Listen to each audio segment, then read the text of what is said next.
ധർമ്മപുത്രർ ഭീമൻ്റെയും അർജുനൻ്റെയും നേരെ നോക്കിയിട്ട് പുരികം കൊണ്ട് ആജ്ഞ കൊടുത്തു, പോയി അടിച്ചോളാൻ. അവർ രണ്ടുപേരും ഒന്ന് കയറി. അതിൻ്റെ പിന്നാലെ നകുലനും സഹദേവനും. എല്ലാ അസ്ത്രങ്ങളും പഠിച്ചിട്ടുള്ള എല്ലാ അസ്ത്രങ്ങളും പ്രയോഗിക്കാൻ അവർക്ക് അവസരം കിട്ടി. അങ്ങനെ അസ്ത്രം പ്രയോഗിച്ചപ്പോഴാണ് ഒരു കാര്യം ബോധ്യമായത്. ഈ പാഞ്ചാലൻ എന്ന് പറയുന്ന അല്പം പ്രായമായ മനുഷ്യനെ, രാജാവിനെ അങ്ങനെ എളുപ്പത്തിൽ യുദ്ധത്തിൽ കീഴ്പ്പെടുത്താൻ പറ്റുന്ന തരത്തിലുള്ള ഒരു ആയോധന പാടവമല്ല അദ്ദേഹം അഭ്യസിച്ച് വച്ചിരിക്കുന്നത് എന്നിവർക്ക് സാക്ഷാത്കരിക്കാൻ സാധിച്ചു. ഇവർ ഈ പഠിച്ചു വെച്ചതൊക്കെ അതേപോലെ പ്രതിയോഗി ഇല്ലാത്തപ്പോൾ കാണിച്ച അഭ്യാസ പ്രകടനങ്ങളുടെ മികവ് ഒരു പ്രഗത്ഭനായ ഒരു പ്രതിയോഗിയുടെ മുമ്പിൽ നിന്നുകൊണ്ട് പ്രദർശിപ്പിക്കാൻ സാധ്യമല്ല എന്നവർക്ക് ബോധ്യമാകുന്നത് അപ്പോഴാദ്യമായിട്ടാണ്. അപ്പോൾ ഭീമൻ അർജുനൻ്റെ മുഖത്തേക്ക് നോക്കി, അർജുനൻ ഭീമൻ്റെ മുഖത്തേക്ക് നോക്കി. എന്താണ്? മൂപ്പിൽസിനെ അങ്ങനെ അങ്ങോട്ട് എളുപ്പത്തിൽ കീഴടക്കാൻ പറ്റുന്നില്ല. പിന്നെ ഭീമന് ചില കാര്യങ്ങൾ അവിടെ ബോധ്യപ്പെടുത്തി. ചില ആനകളൊക്കെ അടിച്ചു കൊല്ലാൻ സാധിച്ചു. അത് നേരത്തെ ബോധ്യപ്പെട്ടിരുന്നില്ല. അടിച്ചു കൊല്ലാൻ പറ്റുമെന്ന് അദ്ദേഹത്തിന് ഭാവനയിൽ ധാരണ മാത്രമേ ഉണ്ടായിരുന്നു. ആനകളെ അടിച്ചു കൊന്നു, ചെറിയ തേരുകളൊക്കെ എടുത്ത് പൊക്കി എറിഞ്ഞു. അപ്പോൾ അതും അനുഭവത്തിലൂടെ ബോധ്യപ്പെടുത്താൻ ഇട കൊടുത്തു ഈ പാഞ്ചാല യുദ്ധം. അങ്ങനെ അദ്ദേഹം തേരിൽ നിന്ന് ഇറങ്ങുകയും, തേരിൽ നിന്ന് യുദ്ധം ചെയ്തുകൊണ്ടിരുന്ന ആൾ തേര് അമ്പുമില്ലും അതുകൊണ്ട് ഉള്ള യുദ്ധമുണ്ട്, ധനുർവേദ ശാസ്ത്രം അനുസരിച്ചുള്ള യുദ്ധമുണ്ട്. ദേഷ്യം കൂടുമ്പോൾ ഈ വില്ലെടുത്ത് അവിടെ വെച്ചിട്ട് വില്ലൊന്നും അദ്ദേഹത്തിന് പോരാ. അതൊക്കെ അവിടെ വെച്ചിട്ട് അദ്ദേഹം ഇറങ്ങി ചെറിയ ചെറിയ തേരുകളൊക്കെ എടുത്ത് വലിച്ചെറിയുക. അങ്ങനെ വലിയ തേരുകളാണെങ്കിൽ അതിന് ചക്രം ഊരിയെടുക്കുക, വരുന്നവരെയൊക്കെ തൊഴിച്ചും ചവിട്ടിയും ഓടിക്കുക മറ്റു ഭടന്മാരെ. ഇതൊക്കെ പരീക്ഷിച്ച് നോക്കാനുള്ള സന്ദർഭം കിട്ടി.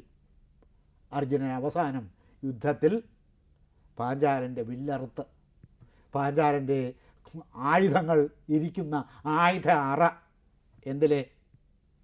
തേരിൽ, തേര് അവതാഴിയല്ല, തേരിൽ ശേഖരിച്ച് വച്ചിരുന്ന തേരിലെ ആയുധങ്ങളുടെ അറ, ആയുധ സന്നിവേശം എന്നാണ് ഇത് പറയുന്നത്. ആയുധ സന്നിവേശം തകർത്തത്. വില്ല് മറുത്തു. അപ്പോൾ വില്ലെടുത്താൽ എന്താണ്? ഉടനെ അതിൽ നിന്ന് വില്ലെടുത്ത് കൊടുക്കാൻ അവിടെ ആൾ നിൽക്കുന്നുണ്ട്. ഈ അറയിൽ പെട്ടെന്ന് വില്ല് കയ്യിൽ എത്തത്തക്ക വിധത്തിൽ ഇടയ്ക്കിടയ്ക്ക് ഇങ്ങനെ ആൾ നിൽക്കുകയാണ്. അവിടെ ഇതിൻ്റെ കലവറ സൂക്ഷിപ്പുകാരനുണ്ട്, ആയുധ കലവറയുടെ. പെട്ടെന്ന് വില്ല് കയ്യിലെത്തും. അതാണ് ആദ്യം തകർത്ത് കളഞ്ഞത്. ഈ തോൽപ്പിച്ചേ മതിയാവുന്നു വന്നപ്പോൾ. അപ്പോൾ ഇദ്ദേഹത്തിന് വില്ല് കിട്ടാതെ വന്നു. അപ്പോൾ നിരായുധനായി. അപ്പോൾ ഭീമൻ ഒരൊറ്റ ചാട്ടമാണ് ഇത് കണ്ടപ്പോൾ ഭീമൻ നിന്നെടുത്ത് നിന്ന് ഒറ്റ ചാട്ടത്തിന് ചാടി ഇദ്ദേഹത്തിൻ്റെ മുമ്പിൽ വന്നു. തേരാകെ കുലുങ്ങി അദ്ദേഹത്തിൻ്റെ. പിടിച്ചെടുക്കുകയായിരുന്നു. അങ്ങനെ പിടിച്ചു കെട്ടി. അപ്പോൾ പാഞ്ചാലന് മനസ്സിലായി, എന്നെ തോൽപ്പിക്കാൻ പറ്റിയ ചില കുമാരന്മാർ പുതുതായി വന്നിരിക്കുന്നു ഹസ്തിനപുരിയിൽ. പാണ്ഡുവിൻ്റെ പരമ്പരയിൽപ്പെട്ട ഇവർ എന്നെ തോൽപ്പിക്കാൻ പറ്റിയവരാണ്, കൊള്ളാം എന്ന് അദ്ദേഹം ഉള്ളിൽ അഭിനന്ദിച്ചു. ഇതാണ് വലിയൊരു യോദ്ധാവിൻ്റെ ലക്ഷണം. സാധാരണ ഇതിലെങ്ങനെ അങ്ങനെ ഒരു അഭിനന്ദനം തോന്നുന്നില്ല യുദ്ധത്തിൽ. പലപ്പോഴും അഭിമന്യു യുദ്ധം ചെയ്തപ്പോൾ ഇദ്ദേഹം വെറുതെ നോക്കിക്കൊണ്ട് നിൽക്കും.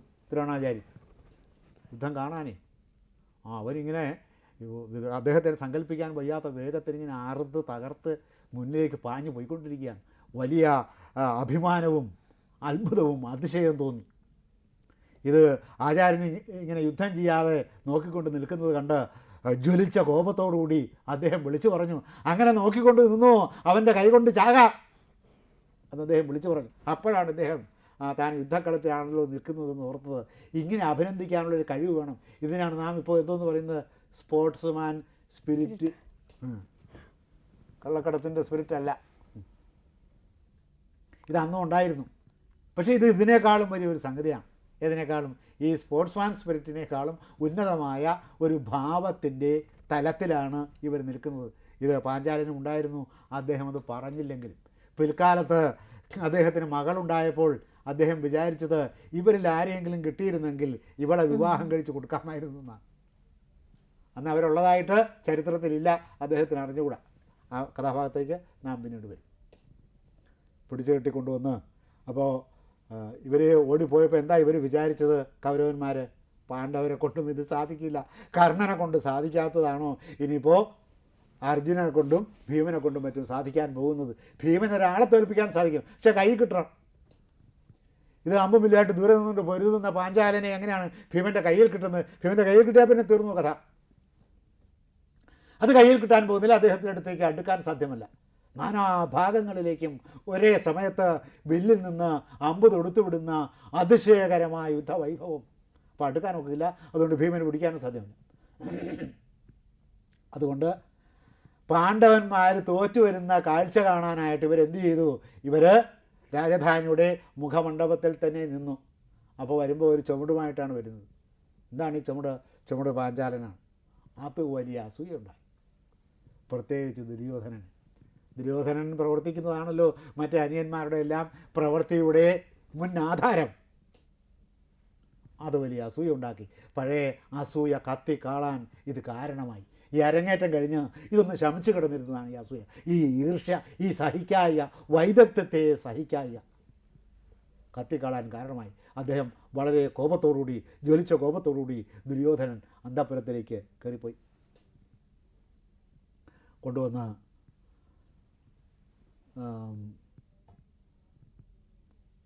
ദ്രോണാചാര്യൻ്റെ കാൽക്കൽ കൊണ്ടുവന്ന് വെച്ചു. പിടിച്ചു കിട്ടിയ ബദ്ധനായ ബന്ധിതനെന്ന് പ്രയോഗിക്കുന്നത് തെറ്റാണെന്നൊക്കെ ചില ഈ തെറ്റും ശരിയും എന്നൊക്കെ പറഞ്ഞ് വ്യാകരണം എഴുതുന്ന ആൾ പറയുന്നത് ഒരു തെറ്റുമില്ല. അതിനകത്ത് അർത്ഥത്തിന് ചെറിയ വ്യത്യാസം മാത്രമേ ഉണ്ടെന്നുള്ളൂ.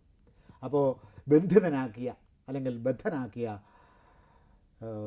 പാഞ്ചാലനെ കൊണ്ടുവന്ന് ദ്രോണാചാര്യരുടെ മുമ്പിൽ വച്ചു കൊടുത്തിട്ട് അവർ മാറി തൊഴുതുകൊണ്ട് നിന്നു. അപ്പോൾ അദ്ദേഹം ഒന്ന് നോക്കി വന്ന് പുഞ്ചിരിച്ചു. ഇദ്ദേഹവും പുഞ്ചിരിക്കുമെന്നാണ് ആര് പ്രതീക്ഷിക്കുന്നത്? ദ്രോണാചാര്യൻ പ്രതീക്ഷിക്കുന്നത്. പക്ഷേ പുഞ്ചിരിച്ചില്ല. പുഞ്ചിരിക്കണം. അപ്പോഴാണ് ഈ കാലുഷ്യമില്ലാതെ വരുന്നതേ. കാലുഷ്യമില്ലാത്തവൻ പുഞ്ചിരിക്കും. തോറ്റു കിടക്കുകയാണ്, പക്ഷേ പുഞ്ചിരിക്കുന്നതിന് ഒരു പ്രയാസമില്ല. പുഞ്ചിരിച്ചില്ല. അത് വ്യക്തിത്വത്തിലെ ഒരു ദൂഷ്യമാണ്. പണ്ട് ഞാൻ ഇദ്ദേഹം സുഹൃത്തായി വന്നപ്പോൾ, ഇദ്ദേഹം എൻ്റെ സുഹൃത്തായിരുന്നതുകൊണ്ട്, സതീർത്ഥ്യനായിരുന്നതുകൊണ്ട് ഞാൻ ഇദ്ദേഹത്തെ സ്വീകരിക്കേണ്ടതായിരുന്നു. കൊട്ടാരത്തിൽ താമസിപ്പിക്കാം. അനേകം ബ്രാഹ്മണർ, 10,000 ബ്രാഹ്മണർ നിത്യേന അവിടെ സദ്യ കൊണ്ട് വെറുതെ താമസിക്കുന്നു. ഇപ്പം നമ്മുടെ അമ്പലങ്ങളിലാണ് അങ്ങനെയൊക്കെ എല്ലാവർക്കും സദ്യ കൊടുക്കുന്ന അമ്പലങ്ങളൊക്കെ ഉണ്ട്. അങ്ങനെ താമസിക്കുന്നത്. ധർമ്മശാല എന്ന് പറഞ്ഞിട്ട് അവിടെ ചെന്ന് ആർക്കും സദ്യ കിട്ടും. എവിടെയാണത്? മൈസൂരിൽ. മൂകാംബികയിൽ നിന്ന് പോകുന്ന ഉണ്ണാനുള്ള ആളുകളെല്ലാം അങ്ങോട്ട് പോകും. എല്ലാവർക്കും അവിടെ സദ്യ കൊടുക്കും. അങ്ങനെ സദ്യ കൊടുക്കുന്ന അമ്പലങ്ങളുണ്ട്, ധർമ്മശാലകളുണ്ടായിരുന്നു പണ്ട്. ഇപ്പോൾ അത് ക്ഷേത്രങ്ങൾ ഏറ്റെടുത്തിരിക്കുകയാണ്. അന്ന് രാജാവിൻ്റെ കൊട്ടാരത്തിൽ ഈ സദ്യയുണ്ട്. പിന്നെ ഗവൺമെൻറ് എത്രയാണ് അതിഥി സൽക്കാരത്തിന് ചിലവഴിക്കുന്നത്? മുഖ്യമന്ത്രിക്ക് വരുന്ന വിസിറ്റേഴ്സ്, ഗവർണർക്ക് വരുന്ന വിസിറ്റേഴ്സ്, പ്രസിഡൻറ്റിന് വരുന്ന വിസിറ്റേഴ്സ്, പ്രധാനമന്ത്രിക്ക് വരുന്ന സന്ദർശകർ, ഇപ്പോഴും നിലനിൽക്കുന്നത്. ജനാധിപത്യമായിട്ടും ആ ചിലവ് നാം വേണ്ടെന്ന് വെച്ചിട്ടില്ല. ജനങ്ങൾ പട്ടിണി കിടക്കുമ്പോഴും ഇവിടെ അട്ടപ്പാടിയിൽ, തേരട്ടപ്പാടിയിൽ ഒക്കെ ആളുകൾ, കീടപ്പാടിയിലൊക്കെ ആളുകൾ വിഷമിച്ച് കിടക്കുമ്പോൾ എന്താണ് അവർ പറയുന്നത്? ആദിവാസികൾ എന്ന ഓനപ്പേരിൽ വിളിക്കുന്ന ആളുകൾ പട്ടിണി കിടക്കുമ്പോഴാണ് ഇവിടെ പ്രസിഡൻറ്റിൻ്റെ പേരിൽ ലക്ഷക്കണക്കിന് രൂപ സന്ദർശകർക്ക് എഴുതി തള്ളുന്നത്. ഇത് അന്യായമല്ലേ എന്ന് ചോദിക്കുക. എന്താ ചോദിക്കാത്തതാരും? എന്താ ചോദിക്കാത്തത്? എന്താ അത് വേണ്ടെന്ന് വയ്ക്കാത്തത്? ജനാധിപത്യമല്ലേ, വേണ്ടെന്ന് വയ്ക്കേണ്ടതല്ലേ? അവർ കാശ് കൊണ്ടുവന്ന് അവരവിടെ നിന്ന് ഭക്ഷണം കഴിച്ചോളും. ഇവിടെ ഹോട്ടലുണ്ട്, ഹോട്ടലിൽ നിന്ന് വിദേശത്ത് നിന്ന് വരുന്ന ഡെലിഗേറ്റുകളായാലും പ്രതിനിധികളായാലും അവിടെ നിന്ന് വരുന്ന അംബാസഡർമാരായാലും സ്വന്തം കയ്യിൽ നിന്ന് കാശ് കൊണ്ടാക്കി കഴിക്കട്ടെ. എന്താ അങ്ങനെ ഒരു നിയമം വയ്ക്കാൻ പാടില്ലേ? അതിനെന്താ മര്യാദകളുള്ളത്? സാഹിബ് പറഞ്ഞ പോലെ നിങ്ങളുടെ കാശ് നിങ്ങൾ കൊട്, എൻ്റെ കാശ് ഞാൻ കൊട്. മലയാളം പഠിച്ച് പറഞ്ഞതാണ് ഈ കൊങ്ങിണി പറയുന്നത് പോലെ. എന്താ പാടില്ലാത്തത്? കൊണ്ടുവരുന്നില്ല. എന്താ കൊണ്ടുവരാത്തതാണ് ചോദ്യം. ആ ചോദ്യം അങ്ങനെ അന്തരീക്ഷത്തിൽ കിടക്കട്ടെ. അപ്പോൾ അതൊക്കെ ചില കാര്യങ്ങളൊക്കെ ഏത് ഭരണവ്യവസ്ഥയിലും ഒഴിവാക്കാൻ വയ്യാത്തതായിട്ടുണ്ട്. ഒരു പുരോഗമനത്തിൻ്റെ പേരിലും അതൊന്നും ഇല്ലാതാക്കാൻ സാധിക്കില്ല. കൈ കൂട്ടിപ്പിടിക്കുന്നവരും ഇങ്ങനെയെങ്കിലും കാണിക്കേണ്ടി വരും. ആചാരങ്ങളിൽ നിന്ന് മനുഷ്യരാശിക്ക് ഒരിക്കലും മോചനമില്ല. ഇദ്ദേഹം നോക്കി ചിരിച്ചു. പക്ഷേ പാഞ്ചാലന് ചിരി വന്നില്ല. എന്താണ് കാരണം? അവൻ കുത്തേറ്റ സർപ്പമാണ്. അതാണ് കാരണം. ബ്രാഹ്മണനെ പോലെയല്ല. ബ്രാഹ്മണന് അങ്ങനെ കാലുഷ്യം നീണ്ടു നിൽക്കുകയില്ല, നീണ്ടു നിൽക്കാൻ പാടില്ല. അങ്ങനെ നീണ്ടു നിൽക്കാത്ത വിധത്തിൽ കാലുഷ്യങ്ങൾ, പകകൾ, പ്രതികാരങ്ങൾ, താൽക്കാലികമായ വികാരങ്ങൾ, താൽക്കാലികമായ സാന്ദർഭികമായ ദ്രോഹബുദ്ധികൾ, അവരിൽ നീണ്ടു നിൽക്കാതിരിക്കാനാണ് അവരെന്ത് അഭ്യസിപ്പിച്ചിരിക്കുന്നത്? വേദം അഭ്യസിച്ചിരിക്കുന്നത്. വേദം അഭ്യസിക്കുക മാത്രമല്ല, വേദം അവർ അധ്യയനം ചെയ്യുകയും അധ്യാപനം ചെയ്യുകയും ചെയ്യുന്നു. അതുകൊണ്ട് നീണ്ടു നിൽക്കില്ല, മനുഷ്യരായതുകൊണ്ട് താൽക്കാലികമായി തോന്നും. അപ്പോൾ ഇദ്ദേഹത്തിന് സന്തോഷം തോന്നും ആ കിടപ്പിൽ എന്ന് വിചാരിച്ചിട്ടാണ് ഇദ്ദേഹം നോക്കി ചിരിച്ചത്. പക്ഷേ സന്തോഷത്തിൻ്റെ ഒരു ലാഞ്ചന പോലും ചവിട്ടേറ്റ സർപ്പമായ അദ്ദേഹത്തിൻ്റെ മുഖത്ത്, പാഞ്ചാലൻ്റെ മുഖത്ത് ഉണ്ടായിരുന്നില്ല. അവൻ രാജാവാണ്, രാജാവിന് തോൽവി ഇഷ്ടമല്ല. രാഷ്ട്രീയക്കാരനാണ്, രാഷ്ട്രീയക്കാരന് തോൽവി ഇഷ്ടമല്ല. മറ്റെന്തും അവൻ ഇഷ്ടപ്പെടും, അടിച്ചാൽ പോലും ഇഷ്ടപ്പെടും മുഖത്തിട്ട്. പിന്നെ ഇലക്ഷനിൽ തോക്കുന്നത് സഹിക്കില്ല ഒരു രാഷ്ട്രീയക്കാരൻ. അതവനെ തിരസ്കരിക്കുകയാണ് ജനങ്ങളുടെ തിരസ്കാരമാണ്. ജനങ്ങളോട് താല്പര്യമൊന്നും രാഷ്ട്രീയക്കാർക്ക് അവർ പറയുന്നത് താല്പര്യമൊന്നും ഇല്ലെങ്കിലും ജനങ്ങളെ അയാൾ തിരസ്കൃതനാകുമ്പോൾ അവൻ ചവിട്ടേറ്റ പാമ്പാകും. ആ ചവിട്ടേറ്റ പാമ്പായിട്ട് കിടക്കുകയാണ്. ഇവിടെ അദ്ദേഹത്തിന് ജനങ്ങൾക്ക് അദ്ദേഹത്തോടുള്ള മതിപ്പ് വരും. അദ്ദേഹത്തെ ആരാധിച്ചുകൊണ്ടിരുന്ന ജനങ്ങൾ ഈ അഴിച്ചുവിട്ടടുത്തുനിന്ന് അദ്ദേഹം തിരിച്ചു ചെല്ലുമ്പോൾ ആ ജനങ്ങൾ തിരിഞ്ഞു നിൽക്കും, മുഖം കോടിയിരിക്കും, പുരികങ്ങൾ ചുളിഞ്ഞിരിക്കും. ഓ വരുന്ന പിടിച്ചു കെട്ടപ്പെട്ട നമ്മളുടെ രാജാവ് വരുന്നേ, കൂവില്ലെന്ന് മാത്രമേ ഉള്ളൂ. വീട്ടിൽ പോയി ഒന്നിരുന്ന് ആരും കാണാതിരുന്ന് ഒന്ന് കൂവും, ഒരു പ്രൈവറ്റ് കൂവ്, ഒരു ആത്മകഥം പോലത്തെ ഒരു കൂവ് കൂവും. രാജാവ് തോറ്റതിൽ രാജാവ് അയച്ചതുകൊണ്ട് അന്നും കൂവാൻ പേടിയായിരുന്നിരിക്കും ജനങ്ങൾക്ക്, പ്രജകൾക്ക്. ഇത് അദ്ദേഹത്തിന് മുൻകൂട്ടി അറിയാമായിരുന്നുണ്ട്. അതെല്ലാം ആലോചിച്ചാണ് വിഷണ്ഡനായി അദ്ദേഹം കിടന്നത്. പിന്നെ കിടക്കുന്നത് എവിടെയാണ്? പീഠത്തിലിരിക്കുന്ന ദ്രോണരുടെ പാദത്തിൻ്റെ സമീപത്താണ് ഈ കിടക്കുന്നതേ.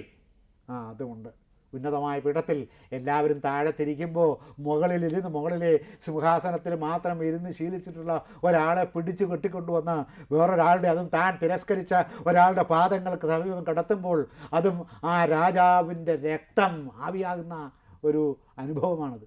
നമുക്കത് എത്ര പറഞ്ഞാലും മനസ്സിലാകില്ല, നമുക്ക് അങ്ങനെ ഒരു അനുഭവം ഉണ്ടാകില്ല ഒരിക്കലും. കാരണം നമ്മൾ ഒരിക്കലും ഭരണാധികാരിയായി ഇരുന്നിട്ടില്ല. അതുകൊണ്ടാണ് കണ്ണുകൊണ്ട് കാണിച്ച് അഴിച്ചു. എന്നിട്ട് പറഞ്ഞു, നിന്റെ രാജ്യം. അപ്പോൾ ആ ചിരി വന്നില്ലല്ലോ. ചിരി വന്നെങ്കിൽ രാജ്യം എടുക്കില്ലായിരുന്നു. നിന്റെ രാജ്യത്തിൻ്റെ പകുതി അഹിച്ഛത്രം ഉൾക്കൊള്ളുന്ന ഉത്തര പാഞ്ചാലം ഞാൻ ഇങ്ങെടുക്കുന്നു. ആ ഒരു ചിരി കൊണ്ട് പറ്റിയ ദോഷമേ, ചിരിക്കാഞ്ഞതുകൊണ്ട് ആ പകുതി ഞാനിങ്ങെടുക്കുന്നു. അഹിച്ഛത്രം കേന്ദ്രമാക്കിയുള്ള ദക്ഷിണ പാഞ്ചാലം ഞാൻ നിനക്ക് വിട്ടുതരുന്നു. എന്തിനാണെന്നറിയാമോ? ഇപ്പോൾ നമ്മൾ സമന്മാരായി. എനിക്കുള്ള അത്രയും തന്നെ രാജ്യവിസ്തൃതി നിനക്കുമുണ്ട്, നിനക്കുള്ള അത്രയും തന്നെ രാജ്യവിസ്തൃതി എനിക്കുമുണ്ട്.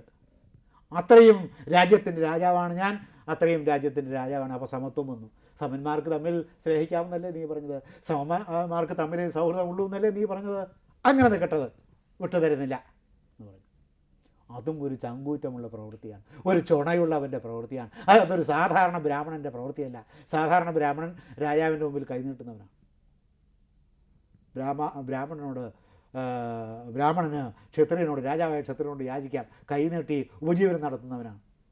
ഇത് കൈനീട്ടാൻ മടിക്കുന്ന ഒരു ബ്രാഹ്മണനാണ് അദ്ദേഹം. അതൊരു അസാധാരണമായ ബ്രാഹ്മണനാണ്, അപരിഗ്രഹമുള്ള ബ്രാഹ്മണനാണ്. അപരിഗ്രഹമുള്ള ബ്രാഹ്മണന് ഊറ്റം കൂടും, വീര്യം കൂടും, വ്യക്തിത്വം നിറഞ്ഞതായിരിക്കും. അപ്പോൾ ഈ ഇട്ടിരുന്നപ്പോൾ, തൻ്റെ പാദത്തിൽ കിടന്നിരുന്നപ്പോൾ ചിരിക്കാഞ്ഞത് കണക്കിലെടുത്തിട്ട് അദ്ദേഹം പറഞ്ഞു, നിൻ്റെ പകുതി രാജ്യം ഇങ്ങ് ഞാൻ എടുക്കുന്നു. ഉത്തര പാഞ്ചാലം എനിക്ക്, ദക്ഷിണ പാഞ്ചാലം നിനക്ക്. അപ്പോൾ നാം സമന്മാരായി. സമന്മാർ തമ്മിൽ സൗഹൃദം സാധ്യമാണ് നിൻ്റെ സിദ്ധാന്തമനുസരിച്ച്, നിൻ്റെ സാമൂഹിക ജീവിത സിദ്ധാന്തമനുസരിച്ച് സമന്മാർ തമ്മിലാണ് സൗഹൃദം. ഇപ്പോൾ നാം രണ്ടുപേരും രാജാക്കന്മാർ. ബ്രാഹ്മണർക്ക് രാജാക്കന്മാരാവാൻ പാടില്ല എന്ന് നിയമമൊന്നുമില്ല. അങ്ങനെ രണ്ടുപേരും രാജാവായി. ദക്ഷിണ പാഞ്ചാലത്തിന് പാഞ്ചാലനും ഉത്തര പാഞ്ചാലത്തിന് ദ്രോണരും രാജാക്കന്മാരായി. അതുകൊണ്ട് സൗഹൃദം നിലനിൽക്കട്ടെ എന്ന് പറഞ്ഞ് വിട്ടു. പാഞ്ചാല യുദ്ധത്തിലെ പരാജയം പാഞ്ചാലനെ ബാധിച്ചതിനേക്കാൾ ബാധിച്ചത് ദുര്യോധനനെ ആയിരുന്നു.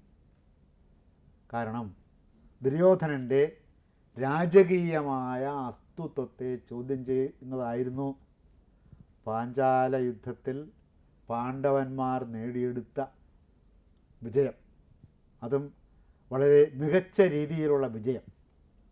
അപ്പോൾ പാണ്ഡവർ താൻ കരുതിയിരിക്കേണ്ടുന്ന ഒരു ശത്രുപക്ഷമാണ് എന്ന് അദ്ദേഹത്തിന് ബോധ്യമായി. അതുകൊണ്ട് അദ്ദേഹത്തിൻ്റെ ബുദ്ധിശാലയിൽ ആയുധങ്ങളെപ്പോലും വെല്ലുന്ന തന്ത്രങ്ങൾ മെനഞ്ഞെടുക്കുന്നതിൽ അദ്ദേഹം തൻ്റെ സന്തത സഹചാരികളിൽ പ്രമുഖനായ ദുശാസനനോടും കർണനോടും ശകുനിയോടും കൂടി തെരഞ്ഞു തുടങ്ങി. ഇവരെ ഒതുക്കാനുള്ള, ഇവരുടെ പ്രഭാവത്തെ നശിപ്പിക്കാനുള്ള തന്ത്രങ്ങളുടെ ആയുധം എന്താണ്? കാരണം ആയുധമെടുത്ത് പോരാടി ഇവരെ പരാജയപ്പെടുത്താൻ സാധ്യമല്ല എന്ന് അവർ പാഞ്ചാല യുദ്ധത്തിൽ തെളിയിച്ചിരുന്നു. പാഞ്ചാലനെ താൻ പരാജയപ്പെട്ടെങ്കിലും പാഞ്ചാലനെ പാണ്ഡവന്മാർ പരാജയപ്പെടുത്തുമെന്ന് അദ്ദേഹം വിചാരിച്ചിരുന്നില്ല. എന്താണ് അങ്ങനെ വിചാരിക്കാഞ്ഞത്? കാരണം കർണൻ അർജുനന് തുല്യനായ വില്ലാളിയാണ്. അർജുനനോളമോ അല്പം കൂടി മുന്തി നിൽക്കുന്നവനോ ആയ ആ ധനുർധരന് സാധിക്കാഞ്ഞ ദ്രോണാചാര്യരുടെ ആഗ്രഹപ്രകാരമുള്ള പാഞ്ചാല ബന്ധനം അർജുനനും ഭീമനും കൂടി സാധിച്ചു എന്നത് ദുര്യോധനൻ്റെ ഭാവി സിംഹാസന മോഹത്തിനേറ്റ അപ്രതീക്ഷിതമായ ആഘാതമായിരുന്നു. ഇപ്പോൾ രാജാവെന്ന ഉള്ള നിലയിൽ അല്ലെങ്കിൽ പിന്നെ തനിക്ക് അസ്തിത്വമില്ല എന്ന് വിചാരിക്കുന്ന ആളായിരുന്നു ദുര്യോധനൻ. എല്ലാ ഭരണാധികാരികളും ലോകത്ത് ഭരണം കൈയടക്കണം എന്ന് വിചാരിച്ച് പ്രയത്നിച്ചിട്ടുള്ള എല്ലാ ആളുകളും ഒരിക്കൽ ഭരണാധികാരത്തിലെത്തിയാൽ പിന്നെ ഭരണാധികാരമില്ലെങ്കിൽ തങ്ങളുടെ അസ്തിത്വം തന്നെ നഷ്ടപ്പെട്ടു എന്ന് വിചാരിക്കുന്നവരാണ് ഭാരതത്തിലെ മാത്രമല്ല ലോകത്തിലെ എല്ലാ രാജ്യങ്ങളിലെയും രാജാക്കന്മാർ. അതുകൊണ്ട് തന്ത്രങ്ങൾ മെനയുന്നതിൽ ഏറ്റവും മിടുക്കൻ ശകുനിയാണ്.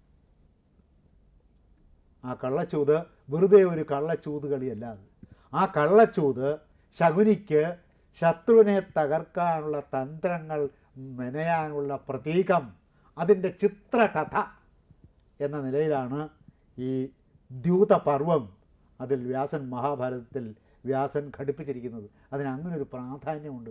വെറുതെ ഒരു ചൂതുകളിയല്ലാതെ വളരെ തന്ത്രശാലിയായ ഒരാൾ പിന്നിൽ നിന്നുകൊണ്ട്, അതും വല്ലപ്പോഴുമല്ല, മന്ത്രിയുമല്ല അദ്ദേഹം, പറഞ്ഞാൽ അനുസരിക്കേണ്ടുന്നവനായ ഒരു ഗുരുവാണ്, അമ്മയുടെ സഹോദരനാണ്, തന്നോടുകൂടി എപ്പോഴും സഞ്ചരിക്കുന്ന ആളാണ്. സഹോദരനാണെങ്കിലും അമ്മാവനാണെങ്കിലും ബഹുമാനിക്കേണ്ട ആവശ്യമില്ല. സന്തത സഹചാരിയാണ്, സുഹൃത്തിനെ പോലെ പ്രവർത്തിക്കുന്ന ആളാണ്. അപ്പോഴത് ഈ ശകുനി ദുര്യോധനൻ്റെ അനുമസ്തിഷ്കമാണ്, അല്ലെങ്കിൽ ഉപമസ്തിഷ്കമാണ്. ദുര്യോധനൻ്റെ ദുഷ്ടതയ്ക്ക് എവിടെയെങ്കിലും ഒരാശങ്ക നേരിട്ടാൽ, ദുര്യോധനൻ്റെ സ്വാർത്ഥമായ വിചാരങ്ങൾക്ക്, സ്വകീയമായ മോഹങ്ങൾക്ക് എവിടെയെങ്കിലും ധർമ്മത്തിൻ്റെ ഒരു കൊളുത്ത് വീണാൽ ഉടനെ ആ കൊളുത്ത് അഴിച്ചു കൊടുക്കുന്നയാളാണ് ശകുനി. അതുകൊണ്ടാണ് ഇവർ തമ്മിൽ ഒന്നിച്ച് നടക്കുന്നതായിട്ട് വർണ്ണിക്കുന്നത്. വെറുതെ അങ്ങനെ അവർ ഒന്നിച്ച് നടന്നു എന്ന് വർണ്ണിക്കുകയല്ല. അങ്ങനെ വർണ്ണിച്ചതിന് കാവ്യലക്ഷ്യപരമായ ഒരു ഉദ്ദേശമുണ്ട് വ്യാസൻ. ദുര്യോധനൻ്റെ ദുഷ്ടതയ്ക്ക് വെച്ചു കൊടുത്ത ഒരു അഡീഷണൽ ഫിറ്റിങ്ങാണ്. അതാണ് അനുമസ്തിഷ്കം എന്ന് പറഞ്ഞത്. മസ്തിഷ്കത്തെ സഹായിക്കുന്ന, വെറുതെ ബുദ്ധിയുടെ കാര്യത്തിൽ സഹായിക്കുകയല്ല, ദുർബുദ്ധിയുടെ കാര്യത്തിൽ സഹായിക്കുന്ന ദുര്യോധനനെ കുറിച്ച് പറയുമ്പോൾ ധൃതരാഷ്ട്രൻ പോലും മമ പുത്രോസു ദുർബുദ്ധി എന്നാണ്. അപ്പോൾ അച്ഛന് പോലും അങ്ങനെ ദുർബുദ്ധിയാണ് എന്ന് വിശേഷിപ്പിക്കത്തക്ക വിധത്തിൽ ദുർബുദ്ധിയുടെ മൂർത്തീകരണമായി നിൽക്കുന്ന ആളാണ്. ആ അദ്ദേഹത്തിന് എപ്പോഴെങ്കിലും ധർമ്മത്തിൻ്റെ ഒരു ആശങ്ക വന്നാൽ ആ ആശങ്ക ഉടനെ തന്നെ നിവർത്തിച്ച് കൊടുക്കുകയാണ് ശകുനിയുടെ ദൗത്യം. അതാണ് ശകുനിയുടെ കഥാപാത്രം എന്നുള്ള നിലയിൽ മഹാഭാരതത്തിൽ അദ്ദേഹത്തിൻ്റെ അസ്തിത്വത്തിനുള്ള പ്രാധാന്യം. ഈ ശകുനി ഹസ്തിനപുരത്തിലൊന്നും താമസിക്കാനുണ്ടായ സാഹചര്യം എന്താ? കാരണം ഗാന്ധാരത്തിൽ അയാൾക്ക് അദ്ദേഹത്തിൻ്റെ ഒരു സാഹചര്യവും ഇല്ല. സഹോദരിയുടെ കൂടെ ഒന്ന് സുഖമായിട്ട് താമസിക്കുന്ന നമ്മുടെ രാജ്യാവകാശമുള്ള ആളല്ല, അവിടെ വേറെ ആൾ രാജ്യം ഭരിക്കുന്നുണ്ട്.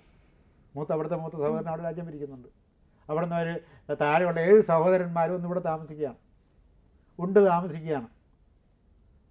ഹസ്തിനപുരിയിൽ വന്നിട്ട്. ധൃതരാഷ്ട്രക്കാണെങ്കിൽ അതിൽ വിരോധവുമില്ല. പിന്നെ കൊട്ടാരമല്ലേ, ഭക്ഷണം അങ്ങനെ പ്രത്യേകം കരുതുക എന്ന് പറയുന്ന ഒരു പ്രയത്നവും അവിടെ ഉത്ഭവിക്കുന്നില്ല. ധാരാളം ആളുകൾ ഭക്ഷണം കഴിച്ചു പോകുന്നു. ആ കൂട്ടത്തിൽ ഇവരും രാജകുമാരന്മാരുടെ കൂട്ടത്തിൽ തന്നെ ഇരുന്ന് ഭക്ഷണം കഴിക്കുന്നു, കൊട്ടാരത്തിൽ തന്നെ താമസിക്കുന്നു. പിന്നെ ഗാന്ധാരിയുടെ പതിവ്രതായ രത്നം എന്നോ അതിനേക്കാൾ വലിയ വാക്കെന്താ പറയാനുള്ളത്? അതിന് ഏകൈക പാതിവൃത്യത്തിൻ്റെ ഒരു സാക്ഷാത്കാരം എന്ന നിലയിൽ ഇരിക്കുന്ന ഗാന്ധാരി. ഈ പാതിവൃത്യത്തിലൊന്നും വലിയ അർത്ഥമില്ലായിരുന്നു എന്ന് നാം പിന്നീട് കാണും. അപ്പോൾ ഇടയ്ക്കേറ്റ് ഞാൻ പറയുന്നില്ല. അപ്പോൾ ആ ഗാന്ധാരിയുടെ സഹോദരന്മാരെന്നുള്ള നിലയിൽ ഇവർക്ക് സാധാരണ ഒരു രാജാവിൻ്റെ അളിയനെ ബഹുമാനിക്കുന്നതിനേക്കാൾ കൂടുതൽ ഇവർക്കെല്ലാവർക്കും അവിടെ ബഹുമാനം കിട്ടിയിരുന്നു. എന്താണ്? ശപിക്കാൻ കഴിവുള്ള ഒരു ദേവിയെപ്പോലെയുള്ള മനുഷ്യ സ്ത്രീ സ്വപ്രയത്നം കൊണ്ട് ദേവീത്വത്തിലേക്ക് സ്വയം കയറി അവരോധിക്കപ്പെടുകയായിരുന്നു. അങ്ങനെയുള്ള സ്ത്രീയുടെ സഹോദരന്മാർ എന്ന നിലയിൽ അവർക്കവിടെ പ്രത്യേക അവകാശങ്ങളും അധികാരങ്ങളും ഉണ്ടായിരുന്നു. പിന്നെ ദുര്യോധനന് ഏറ്റവും കൂടുതൽ ഇഷ്ടപ്പെട്ട ആളുകൾ ധൃതരാഷ്ട്ര വെറുതെ സിംഹാസനത്തിൽ ഇരിക്കുന്നു എന്ന് മാത്രമേ ഉള്ളൂ. ഭരണം ദുര്യോധനൻ്റെ കയ്യിലാണ്. അപ്പോൾ ആ ദുര്യോധനന് ഏറ്റവും പ്രിയപ്പെട്ട നിലയിൽ ശകുനി അവിടെ വലിയ ആജ്ഞ, ആരും അപ്രതിരോധ്യമായ ആജ്ഞയുടെ ഉടമസ്ഥനായിരുന്നു. ആരും അതിനെ പ്രതിരോധിക്കില്ല അദ്ദേഹത്തിൻ്റെ ആജ്ഞയെ.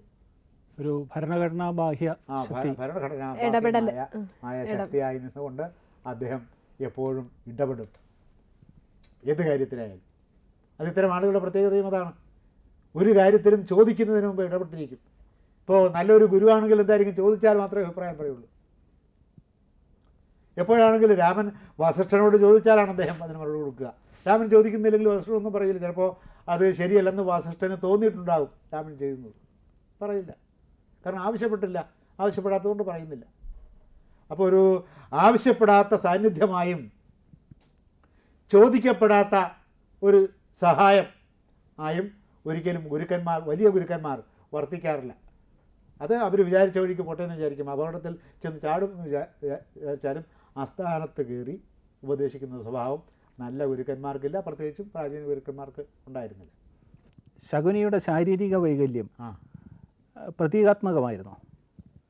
പ്രതീകാത്മകമായിരുന്നു എന്ന് പറഞ്ഞാൽ കലാപരമായ ദുര്യുക്തികളൊന്നും അതിലില്ല.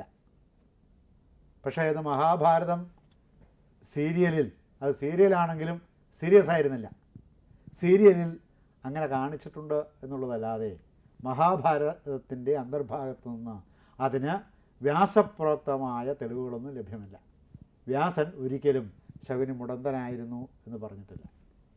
പക്ഷേ പത്മപുരാണത്തിലും അതുപോലുള്ള പുരാണങ്ങളിലും ഏതാണ്ട് സോമദേവ ഭട്ടൻ്റെ കഥാസരിത് സാഗരം വരെയുള്ള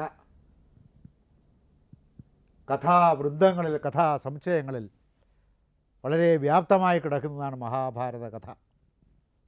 ഭാഗവതത്തിലും അങ്ങനെ പരാമർശമില്ല. അപ്പോൾ പത്മപുരാണത്തിൽ ഉള്ളൊരു പരാമർശത്തെ ആസ്പദമാക്കിയാണ് ഈ ഒരുപാട് ഗ്രന്ഥങ്ങൾ അനേകം പണ്ഡിതന്മാരിരുന്ന് ഗവേഷണം ചെയ്തിട്ടാണ് അങ്ങനെ ഒരു സീരിയൽ നിർമ്മിച്ചതെന്ന് ആ സീരിയലിൻ്റെ തുടക്കത്തിൽ അവർ പേരെല്ലാം കൊടുത്തിട്ട് പറയുന്നുണ്ട്. അപ്പോൾ അങ്ങനെ സംഭവിച്ചതാണത്. മഹാഭാരതത്തിൽ അതില്ല.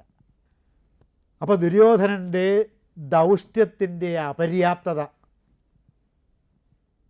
ദുഷ്ടത പൂർണ്ണമായില്ല എന്ന് തോന്നുന്നിടത്തൊക്കെ ആ ദുഷ്ടതയെ പൂർണ്ണമാക്കുക എന്ന ഒരു അനുമസ്തിഷ്ക ചിന്താ പ്രക്രിയയുടെ പ്രതീകമായിരുന്നു ആര്? ശകുനി. അപ്പോൾ ശകുനി തന്നെ ഒരു പ്രതീകമായിരിക്കെ വീണ്ടും അതിനകത്തൊരു പ്രതീകാത്മകത വേണ്ട എന്ന നിശ്ചയവും ഒരുപക്ഷെ വ്യാസനുണ്ടായിരുന്നിരിക്കാം. പിന്നെ വ്യാസൻ അങ്ങനെ അംഗവൈകല്യങ്ങളുള്ള കഥാപാത്രങ്ങളൊന്നും ആവിഷ്കരിച്ചിട്ടില്ല. മഹാഭാരതത്തിൽ രാക്ഷസന്മാരെ ആവിഷ്കരിക്കുമ്പോൾ അത് രാക്ഷസന്മാർക്ക് പൊതുവെയുള്ള പ്രകൃതമാണ്, അല്ലാതെ അംഗവൈകല്യമല്ലാതെ. അതൊരു വർഗത്തിൻ്റെ ലക്ഷണമാണ്. ആ വർഗത്തെ വർഗലക്ഷണങ്ങളോടുകൂടി ആവിഷ്കരിച്ചിട്ടുണ്ട് എന്നുള്ളതല്ലാതെ അംഗവൈകല്യമുള്ളവരെ അദ്ദേഹം ആവിഷ്കരിച്ചതായി ശ്രദ്ധയിൽപ്പെട്ടിട്ടില്ല എന്ന് പറഞ്ഞാൽ അതൊരു വിനയപ്രകടനമാണ്. അങ്ങനെ ഉണ്ടായിട്ടില്ല എന്നർത്ഥം.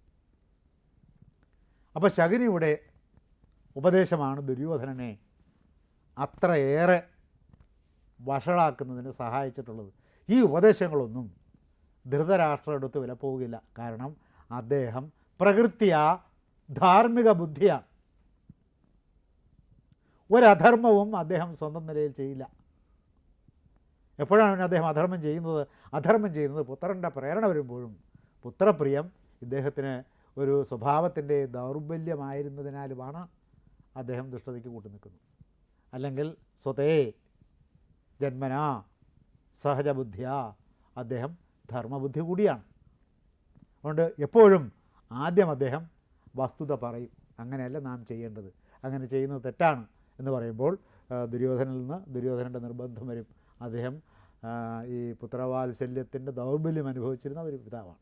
ഏറ്റവും ഹീനമായ പുത്രവാത്സല്യത്തിൻ്റെ ഉടമസ്ഥതയാണ് അദ്ദേഹത്തിനുള്ളത്. ഇപ്പോഴും അങ്ങനെ തന്നെയാണ്. പുത്രവാത്സല്യമാണ് അച്ഛന്മാരെ ചീത്തയാക്കുന്നത്, അമ്മമാരെ ചീത്തയാക്കുന്നതും ഈ പുത്രീപുത്ര വാത്സല്യമാണ്. ഈ പുത്രീപുത്ര വാത്സല്യം അധികമാകുന്നത്, അതതിൻ്റെ പാരമ്യത്തിലേക്ക് എത്തുന്നത് ധർമാനുഷ്ഠാനത്തിന് പിതാവെന്ന നിലയിലും അമ്മ എന്ന നിലയിലുമുള്ള ധർമാനുഷ്ഠാനത്തിന് എപ്പോഴും പ്രതിബന്ധമായിരിക്കും. അപ്പം നല്ല അച്ഛൻ വാത്സല്യം പുറത്ത് കാണിക്കാത്ത ആളായിരിക്കും, നല്ല അമ്മ വാത്സല്യം പുറത്ത് കാണിക്കാത്ത അമ്മയായിരിക്കും.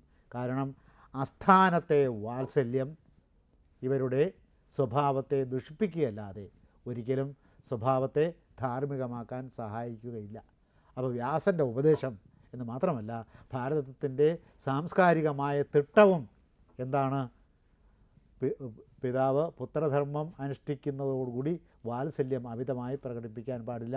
അമ്മയുടെ കാര്യത്തിലും അങ്ങനെ തന്നെയാണ് ഭാരതത്തിൻ്റെ സാംസ്കാരികമായ ഉപദേശം.